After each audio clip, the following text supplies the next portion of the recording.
मी दिया, एका सामान्य कुटुंबात राहणारी स्त्री. मी ज्या कुटुंबात राहत होते, त्या कुटुंबात मी येण्याअगोदर पासून दारिद्र्य आणि गरिबी होती. मी लग्न करून आल्यानंतर थोडासा बदल झाला. म्हणजेच आमची परिस्थिती ही बऱ्यापैकी चांगली झाली आणि हे त्यामुळेच आमचं चांगलं चाललेलं होतं. हे आमच्या शेजारी असणाऱ्या आमच्या भावकीला बघवत नव्हता. मी अशोक नावाच्या मुलासोबत लग्न करून आले होते. अशोक हा किराणा दुकानामध्ये कामाला होता आणि त्याच्या पैशावर ते घर चालायचं. माझ्या सासू-सासरे घरीच असायचे. काहीच काम करत नव्हते आणि माझ्या नवऱ्याची बहीण ही देखील कॉलेज करत होती. त्यामुळे हा सर्व घरातला भार माझ्या नवऱ्यावरती पडायचा आणि तो एकटा कमवत असल्यामुळे आमची परिस्थिती ही गरिबीत होती. हे सर्व चित्र पाहून मी माझ्या नवऱ्याला साथ देण्यासाठी ठरवलं आणि नंतर मी ही गोष्ट माझ्या नवऱ्याला एकटाच बोलले. मी म्हणाले, "अहो, मी तुम्हाला थोडासा हातभार लावते आणि पॅकिंग करायचं काम होतं. मी सर्व काही पाहून पगाराचे बोलणं करून आले. मला तिथल्या मॅनेजरने सांगितलं, तुम्हाला ₹5,000 पगार पडेल. म्हणून तुम्हाला सकाळी 8ला यावं लागेल आणि 6 वाजता जावं लागेल." हे सर्व ऐकल्यानंतर मी म्हणाले, "ठीक आहे, मी माझ्या घरी विचारते आणि उद्यापासून येते." मॅनेजर म्हणाला, "ठीक आहे." मी घरी आले. पुन्हा मी माझ्या नवऱ्याला आणि माझ्या सासू-सासऱ्यांना देखील ही गोष्ट सांगितली. ते म्हणाले, "अगं, तू जर सकाळी घरातून बाहेर गेली तर दिवसभर घरातली कामे कोण करणार?"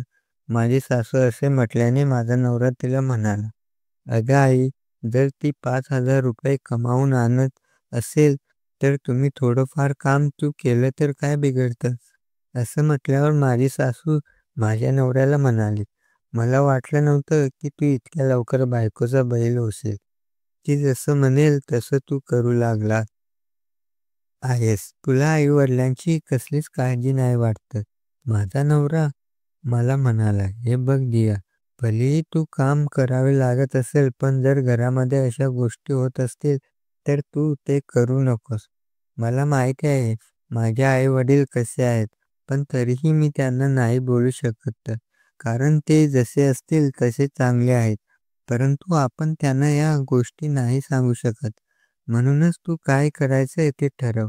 कंटाळून मी माझ्या नवऱ्याला म्हणाले, "असू द्या, सकाळी लवकर उठेन आणि घरातली सर्व कामे करून मग जाईन." नवरा म्हणाला, "बरं, तुला जसं जमतंय तसं कर." मला बाकीच्यांचं काहीच करायचं नव्हतं. मला माझा नवरा एकटाच राबत होता हे पावत नव्हतं आणि म्हणूनच मी या सर्व गोष्टी करायच्या ठरवल्या.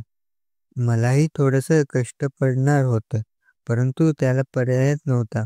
मला थोडीफार मदत देण्यात आला होता आणि मी थोडंसं कामही केलं, परंतु मी माहीत देत असताना मला कंपनीतलं वातावरण पाहून खूपच आनंद झाला. माझ्यासारख्या कित्येक महिला तिथे कामाला येत होत्या आणि त्याही खुश होत्या. त्या स्वतःच्या पायावरती उभ्या होत्या. थोडेफार पैसे कमवत होत्या आणि या गोष्टी पाहून मी खूप खुश झाले. मला वाटले की आता त्या पैशाने कुठेतरी आपल्या घराला हातभार लागेल आणि आपली परिस्थिती बदलायला बरं पडेल. म्हणून मी कामाला चालू राहिले. हळूहळू मला 2-3 महिने झाले. त्यानंतर कंपनीतून जुना मॅनेजर निघून गेला आणि नवीन एक मुलगा कामाला आला. तो मुलगा जसा कामाला आला तसं त्याने सर्वच गोष्टी या मला पाहावया चालू केल्या. काम कशा पद्धतीने चालत, कोणत्या गोष्टी कशा होतात, या सर्व गोष्टी तो सर्वांच्या पुढे होऊन पाहू लागला आणि हे सर्व पाहत असताना त्याची नजर ही बायकावरती वेगळ्याच पद्धतीने असायची. तो बायकांना पाहताना वेगळ्याच पद्धतीने पाहायचा आणि माझ्याशीही तो वेगळ्याच पद्धतीने बोलायचा. खूपच चेष्टा मस्करी करायचा. दीपक त्याचं नाव होतं. मी त्याच्याशी हसून बोलायचे. परंतु मला माहिती नव्हतं की त्याच्या मनामध्ये अशा काही गोष्टी असतील. म्हणून एके दिवशी तो मला म्हणाला, "अहो, तुम्ही सर्व काम ठीक करता. आता तुमचा पगार वाढवायला हवा." मी मालकाशी या गोष्टी बोलणार आहे. मला वाटले की हा खरंच पगार वाढवण्यासंदर्भात बोलत आहे आणि नंतर तो मला म्हणाला, "मी तुमचा सर्वांचा पगार वाढ होईल, परंतु तुम्ही त्या बदल्यात मला काय देणार?" आम्ही म्हणालो, "आम्ही काय देऊ शकतो?" तेवढ्यात तो म्हणाला, "मला खुश करावं लागेल." हे ऐकल्यानंतर मी लगेच समजून गेले. त्याच्या मनात काय आहे? दीपकला माझ्यासोबत एक रात्र घालवायची होती आणि हे मी समजून घेतलं होतं. नंतर लगेच सर्वजण कामाला गेले. काम सुटल्यानंतर दीपक त्याची गाडी घेऊन आला आणि मला म्हणाला, "दिया, बस मी तुला सोडतो." मीही गाडीवरती चटकन बसले आणि गाडीवरती तो मला म्हणू लागला, "दिया, मी तुला पहिल्यापासून तू मला खूप आवडू लागली आहेस." तर मी आता सरळ-सरळ बोलतो. मी काढणार वगैरे माणूस नाही. मला जे वाटतं ते मी तोंडावर ते बोलतो. त्यामुळेच मला वाटतंय की माझं तुझ्यावरती प्रेम आहे आणि त्याच्या खातर मी तुझा पगार वाढवण्याच्या संदर्भातही बोलणार आहे. तुला काय वाटतंय? मला सांग."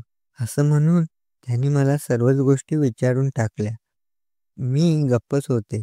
मला काय बोलावे काहीच कळत नव्हतं. दुसऱ्या दिवशी देखील गेल्यानंतर त्याने मला त्याच्या रूममध्ये बोलावलं आणि मला या गोष्टी विचारू लागला. मी त्याला म्हणाले, "अहो, पण मला या गोष्टी खूप चुकीच्या वाटतात." दीपक म्हणाला, "अगं दिया, यामध्ये चुकीचे काय? तुम्हाला एक दिवस दे. मी तुझा पगार 5,000 पासून 10,000 कसा करायचा हे माझ्या हातात राहील." मलाही वाटलं आपल्या एका दिवसाने सर आपला पगार दुप्पट होत असेल आणि त्यातून आपल्या सगळ्यांच्या गोष्टी भागत असतील, तर आपली परिस्थितीवर येत असेल, तर आपण एक दिवस आपला द्यायला काय हरकत आहे? मीही तयार झाले होते. दीपकला मी म्हणाले, "एकच दिवस, ठीक आहे, चालेल." दीपक म्हणाला, "आज संध्याकाळी मी तुला सांगतो कुठे भेटायचं आहे." ते त्यानंतर काम सुटलं आणि मी घरी जाण्याऐवजी दीपकसोबत गाडीवरती निघून गेले. मला अशा ठिकाणी घेऊन आला होता, तिथे आजूबाजूला कोणीच नव्हतं. बंद पडलेलं घर होतं. त्या ठिकाणी आल्यानंतर त्याने मला सांगितलं, "आजची रात्र आपली इथेच असणार आहे." आणि मी लगेच फोन करून घरी सांगितलं, "आज रात्रभर कंपनीमध्ये थोडंसं काम आहे आणि पार्टी देखील आहे. त्यामुळे मला थांबून घेतलं आहे. मी सकाळी येईल." मी ही गोष्ट सांगितलेली कुठेतरी माझ्या नवऱ्याला बरोबर वाटली नाही. त्याला यामध्ये कुठेतरी शंका येऊ लागली होती. आणि इकडे मी दीपकसोबत रात्र घालवण्यासाठी एका बंद घरामध्ये आले होते. तिथे आल्यानंतर दीपकने माझ्यासोबत अशा काही गोष्टी करायला सुरुवात केली, त्या माझ्यासाठी काही नवीन नव्हत्या. परंतु कुठेतरी मनामध्ये भीती वाटू लागली होती आणि माझ्या नवऱ्याला फसवून या गोष्टी करू लागले होते. त्यानंतर दीपकने त्या रूममध्ये असलेल्या बेडवरती मला पाडलं आणि माझी साडी मागून वर केली. तो आता मला दणके देऊ लागला होता. मी खूप ओरडू लागले. तरीही दीपक थांबला नाही. त्याने माझी पूर्ण फाडून ठेवली होती. पूर्ण अंग लाल केलं होतं आणि काही वेळ कार्यक्रम चालू राहिला. माझा ओरडणं घसा बसला होता आणि तो सुद्धा ओला झाला होता आणि माझी साडी पण पूर्ण ओली झाली होती. नंतर हे सर्व झाल्यानंतर मी खूप चूक कुटल्या आणि साडी वगैरे घातली आणि आम्ही तिथेच झोपलो. सकाळ झाली आणि सकाळी उठल्यानंतर मी लगेच दीपकला घेऊन कंपनीत आले आणि पुन्हा कंपनीतून घरी गेले. घरी गेल्यानंतर माझा अवतार पाहून माझा नवरा मला म्हणू लागला, "दिया, नक्कीच काहीतरी वेगळं घडलं आहे. परंतु मला जर तुला ते सांगायचं नसेल तर असू दे. परंतु तुला एक गोष्ट सांगतो. ह्या सर्व गोष्टी जर तू तुझ्यासाठी करत असशील तर ठीक आहे आणि जर आपल्या घरासाठी करत असतील तर नक्कीच त्या चुकीच्या आहेत." माझ्या नवऱ्याने माझ्याकडे पाहून असं बोलल्याने माझ्या डोळ्यात पाणी आलं. माझ्यासमोर माझा नवरा बोलत होता, परंतु माझ्या डोक्यामध्ये रात्रभर दीपकने माझ्यासोबत काय-काय केलं या गोष्टी चालत होत्या.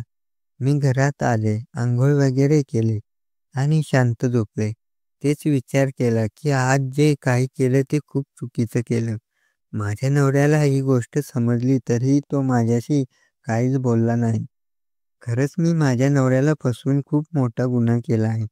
मी पैशाच्या आहारी जाऊन या गोष्टी करायला नको होत्या. माझ्या नवऱ्याने कधीच पैशासाठी अशा गोष्टी केल्या नाहीत. म्हणून मी का कराव्या? मी डोक्यामध्ये अशा गोष्टींना देखील चुकीचं आहे आणि म्हणून मी विचार केला, इथून पुढे मी असं काहीच करणार नाही आणि जर माझ्यावरती अशी वेळ आली तर मी माझ्या नवऱ्याला या सर्व गोष्टी सांगेन. दुसऱ्या दिवशी मी कामावरती गेले. दीपक नेहमीसारखा माझ्याकडे पाहून हसत होता. मी त्याच्याजवळ गेला आणि त्याला सांगितलं, "आपल्या दोघांत जे काही झालं ते झालं. इथून पुढे माझ्याशी अशा गोष्टी करण्याचा किंवा वागण्याचा देखील मनात आणू नको. त्याचे परिणाम खूपच वाईट होतील."